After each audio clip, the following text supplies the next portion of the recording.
বর্তমানে আমাদের সরকারি কর্মকর্তা কর্মচারীদের একদম গ্রেড 1 থেকে গ্রেড 20 পর্যন্ত যে স্কেলে বেতন দেয়া হয়, এই বেতন দিয়ে কারো 15 তারিখ পর্যন্ত সংসার চলে না। 15 তারিখ পর থেকে ধার করা শুরু হয়, 30 তারিখ পর্যন্ত চলে। 1 তারিখে যখন বেতন পায়, ওই বেতনের অর্ধেক টাকা দিয়ে আগে ধার শোধ করতে হয়।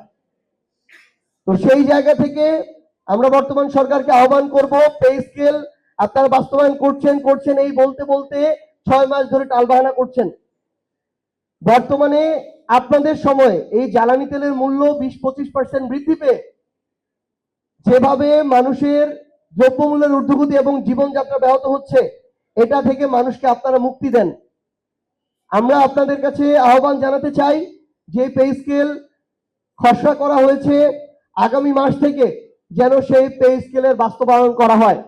অন্যথায় যে মানুষটা 10,000-15,000 টাকার চাকুরি করে, ওই মানুষটা যদি পরবর্তীতে দুর্নীতিতে সম্পৃক্ত হয়ে যায়, বিভিন্ন জায়গায় হাত পাততে হয়, ওইখানে যদি অব্যবস্থাপনা তৈরি হয়, তখন আমার এই রাষ্ট্র কাঠামো, এই সরকার, এই ক্ষমতাসীন দল এই দায় কখনো এড়াইতে পারে না।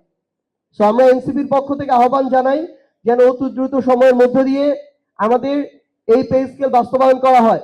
এবং আমাদের প্রবাসী ভাইদের জন্য সর্বশেষ কথা, বর্তমান বাংলাদেশের বিশাল সংখ্যক একটা মানুষ দেশের বাইরে থাকেন, প্রতি বছর প্রতি মাসে রেমিটেন্স পাঠান, যেটার ভিত্তিতে আমার দেশের অর্থনৈতিক কাঠামো দাঁড়িয়ে আছে। এই চট্টগ্রাম অঞ্চলের অসংখ্য মানুষ এটার সাথে সম্পৃক্ত। আমাদের এই প্রবাসীদের ঘর থেকে বের হয়ে তারা যখন বিদেশের অভিমুখে যাত্রা করে, এই পুরো প্রক্রিয়াটিতে সরকারের প্রত্যক্ষ বা পরোক্ষ মদদে ক্ষমতাসীনদের ছত্রছায়ায় আমার প্রবাসী ভাই বোন তাদের পরিবারদেরকে অসংখ্যভাবে হেনস্থা করা হয়। আপনার দেশের অর্থনৈতিক ভিত্তি যে কাঠামোর উপরে দাঁড়িয়ে তাদেরকে যদি ন্যূনতম সম্মান দেওয়া তো দূরের কথা, কোনো ঝামেলা ছাড়া তাদের কাজগুলো করার সুযোগটাই রাষ্ট্র তৈরি না করতে পারে, সরকার তৈরি না করতে পারে, এর চেয়ে লজ্জার আমাদের জন্য কিছু হইতে পারে না।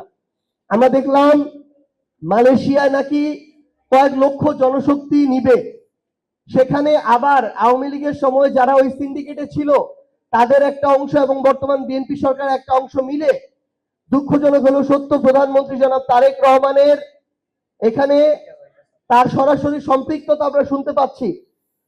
25 জনের আরেকটা সিন্ডিকেট করা হয়েছে, যেখানে 1 লক্ষ টাকার মধ্যে আমার একজন ভাই প্রবাসে যেতে পারত কাজের জন্য, সেখানে আবার 7-8 লক্ষ টাকা খরচ করে হয়রানির মধ্য দিয়ে তাদেরকে আবার ওই প্রসেসে নেওয়া হচ্ছে। এবং মালয়েশিয়ার এই চুক্তিতে আমরা শুনতে পাচ্ছি প্রধানমন্ত্রী এবং তার খুব কাছের কিছু মানুষজন এটার সাথে সম্পৃক্ত। আমরা আহ্বান করব বিএনপি যেন আবার ওই পুরনো পথের রাজনীতিতে না হাঁটে। এই রাজনীতিতে হেঁটেছিল বলেই আমাদের সবাইকে এটার জন্য ভুক্তভোগী হতে হয়েছে, কারণ পুরাতন এই রাজনীতিতে আগের রাজনৈতিক দলগুলো হেঁটেছিল।